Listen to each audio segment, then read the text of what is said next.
কেন আমাকে এসব কথা? বললে তুমি কি করতে? বাবাকে ফোন করতে, বাবা হার্টের পালপিটেশন বাড়তো, আর কি হতো?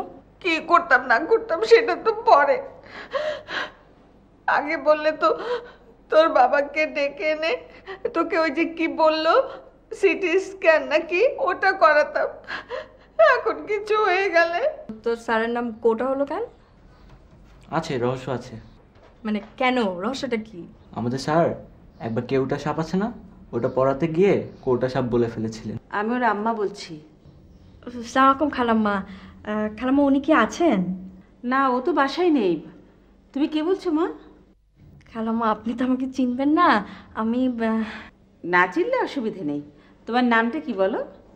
জি, আমার নাম রিদিতা। খুব ভালো মেয়ে বাবা।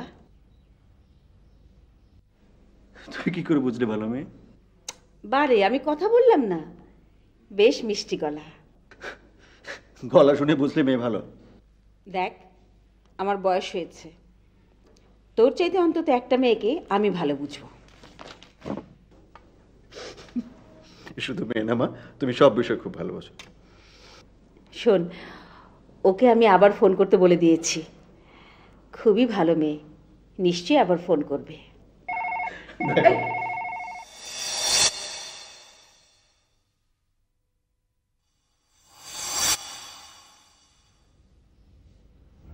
খালাম্মা সালামালাইকুম, আমি রিদিতা।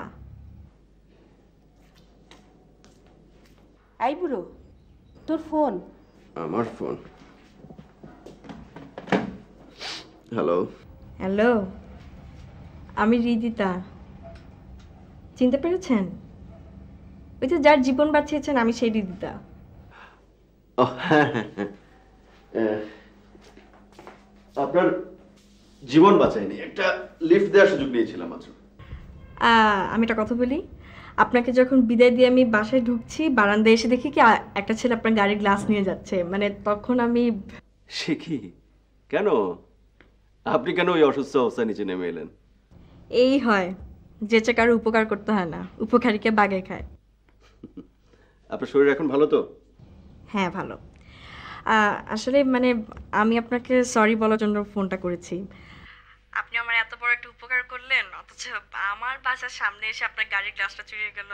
এটা আমার কাছে খুব লজ্জা লাগছে। That's why I am sorry, I am really very sorry. না না, এখানে সরি হওয়ার কিছু নেই। আপনি ফোন নাম্বার পেলেন কোথায় আমার? জোগাড় করেছি। কেমন করে? এটা আপনি কি বললেন?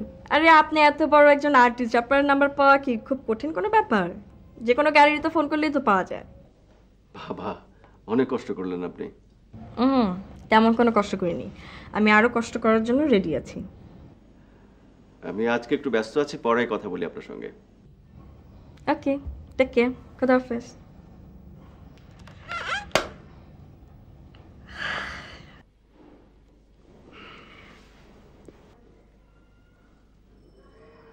কি রে, গল্প হয়ে গেল? হয়ে গেল মা, ছোট গল্প। ছোট গল্প? তাহলে তো আশা আছে, শেষ হইয়াও হইল না শেষ।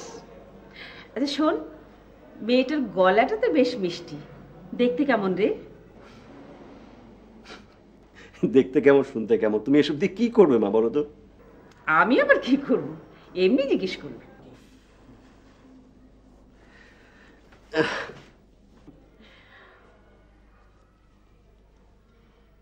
तुम मुझसे नहीं पूछे मैं कैसा हूँ? तुम कैसे हो जानकर मुझे कोई फर्क नहीं पड़ेगा, और वैसे भी मैं फॉर्मेलिटी में विश्वास नहीं रखता। ও 10টা টাকা দেবে? কি করবে? একটা কোল্ড ড্রিঙ্কস কিনবে, পুরাটাই তুমি খেও। আমি যদি পুরোটা খাই তাহলে কোল্ড ড্রিঙ্কস কিনবো কেন? কোল্ড ড্রিঙ্কসটা তোমার বড় না, ওই টেন্ডুলকারের একটা কার্ড পাওয়া যাবে। मैं फॉर्मेलिटी में विश्वास नहीं रखता। তো ভাগেন তো। I like it. Like father, like son. Montu শোন, আচ্ছা ওই যে আমাদের বাসার সামনে থেকে বুঝছিস গাড়ির গ্লাস চুরি করে নিয়ে যাবে, এরকম কে হতে পারে একটু বলতো? তোমার ব্যাপারটা কি বলো তো? আরে বললাম না সেদিন ওই যে আর্টিস্ট আমাকে নামিয়ে দিয়ে গেছে, চিন্তা কর আমাদের বাসার সামনে থেকে ওনার গ্লাসকে যেন চুরি করে নিয়ে গেছে। কি প্রেস্টিজের ব্যাপার না? ঠিক আছে, ব্যাপারটা আমি টেক আপ করছি। না না না না, এসবের মধ্যে তোর যেতে হবে না, এগুলোর মধ্যে দেখা যাবে কোন বড় গ্যাংয়ের হাত আছে, দরকার নেই, বাদ দে এসব, দরকার নেই। ঠিক আছে, আমি দেখছি। আমি মানা করলাম না?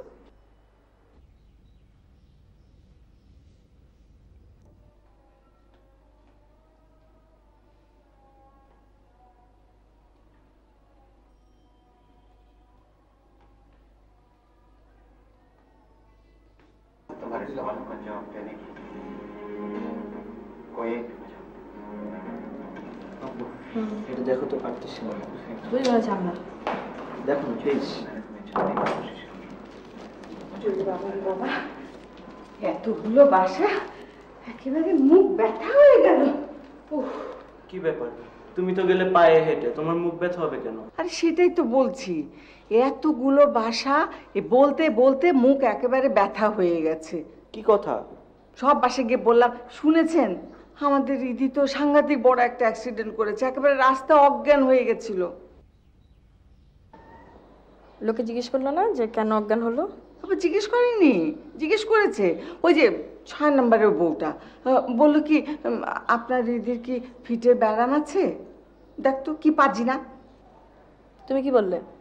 বললাম আরে না না, ব্যারাম থাকবে কেন, ওইগুলো তো সব ওই যে ড্রাগ খায় ওই বদমাশগুলোর কাজ।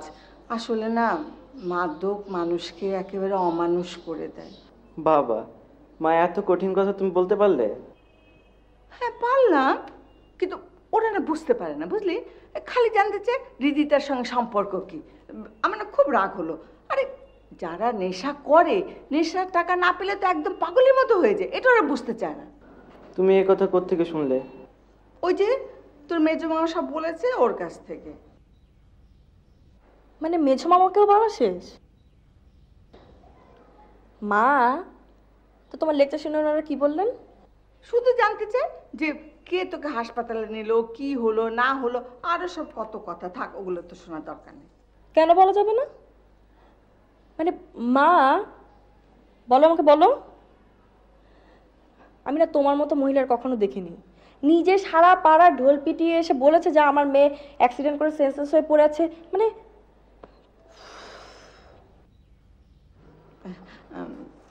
রিদি মা, আজকে বিকেলে না তুই বাসায় থাকিস, হ্যাঁ, তোর মামা তোর ওই খালারা সবাই তোকে দেখতে আসবে। মানে এখন আমাকে রুগী হয়ে বিছানায় শুয়ে থাকতে হবে, তারপর সবাই কমলা বেদানা নিয়ে আমাকে দেখতে আসবে? আমার প্রেস্টিজ মা, তুই একটু বিকেলে বাসায় থাকিস, হ্যাঁ লক্ষ্মী। তুমি কাঁথা গায়ে দিয়ে শুয়ে থাকো, আমি বাড়ি ছেড়ে চলে যাবো, আমি পারবো না এসব। বড় ভাবি এসে যদি তোকে বাসায় না পায় 100টা কথা শোনাবে মুখের ওপর। মা, তাতে যদি তোমার টাক্কেলটা হয়। লক্ষ্মী মা, ওই যে শিল্পী ওই ভদ্রলোককে আসতে বলিস, হ্যাঁ। হ্যাঁ, আমার তো কেবল পাগলামিটাই বাকি আছে মা। যত রান্না করে যাও, যাও না।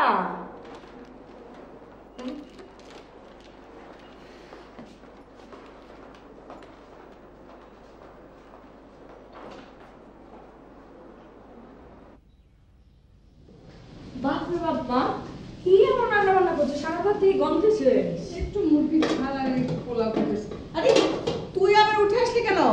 মাথার আঘাত একদম অবহেলা করা উচিত না। জামা লক্ষ্মী যা, শুয়ে পড়, শুয়ে পড়। মা, তুমি তো ব্যস্ত হো না তো, তোমার মেহমান আসার আগে আমি টাইমে শুয়ে পড়বো, দাও আমি তোকে হেল্প করি। আর আমি তোমার জন্য একটা জাপানি পতাকা বানাবো।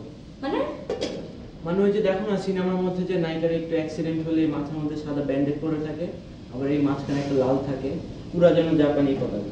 বুঝলাম না মা, দাও আমাকে মিষ্টি কিছু বানিয়ে দিতে হবে। কেন মিষ্টি বানাবে কেন? ওরা মিষ্টি তারপরে দই এসব আনবে না হাতে করে? আহা, রুগী দেখতে আসবে, বড়জোর কমলা বেদানা তাহলে হরলিক্স নিয়ে আসবে। দাও আমি তোমাকে মিষ্টি কিছু বানিয়ে দিই, দাও না। বানাবি? আরে অসুবিধা নেই, আমি টাইম যাবে শুয়ে পড়বো, মেহমান আসার আগে দাও। আচ্ছা, সব করেছিস যখন, তাহলে একটা ডিমের পুডিং বানা, হ্যাঁ একটু। আচ্ছা, কিন্তু আগে গিয়ে শুয়ে পড়বো। আচ্ছা, আমি শুয়ে করতে হবে, আমি বানাচ্ছি। এখানে তো ডিম নিয়ে শুয়ে করতে।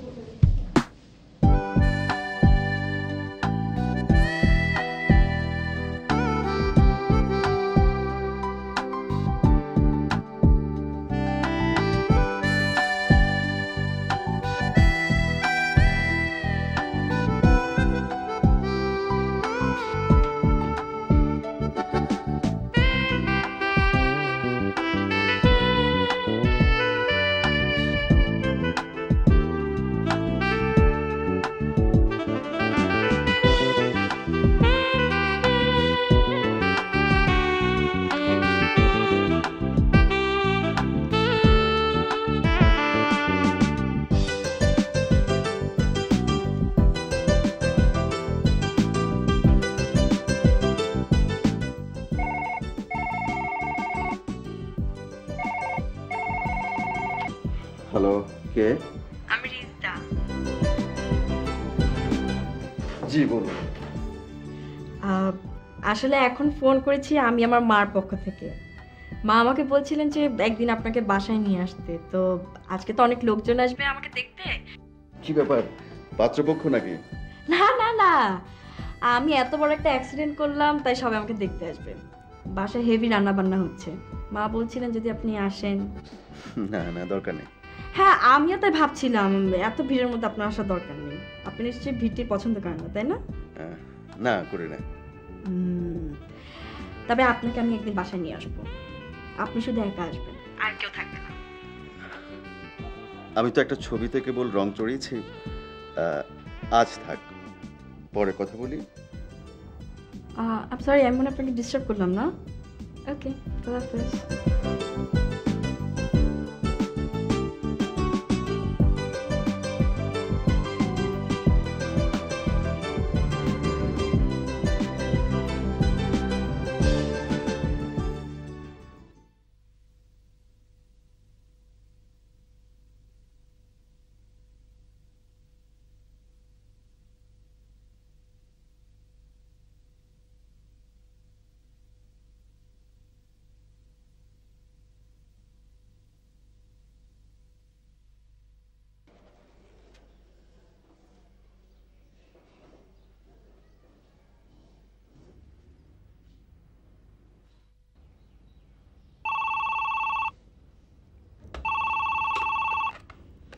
হ্যালো। হ্যালো রিদি, নাসরিন বল। কি ব্যাপার ক্লাসে আসিস না যে? আর বলিস না, পরশুদিন তো একটা অ্যাক্সিডেন্ট হয়ে গেল।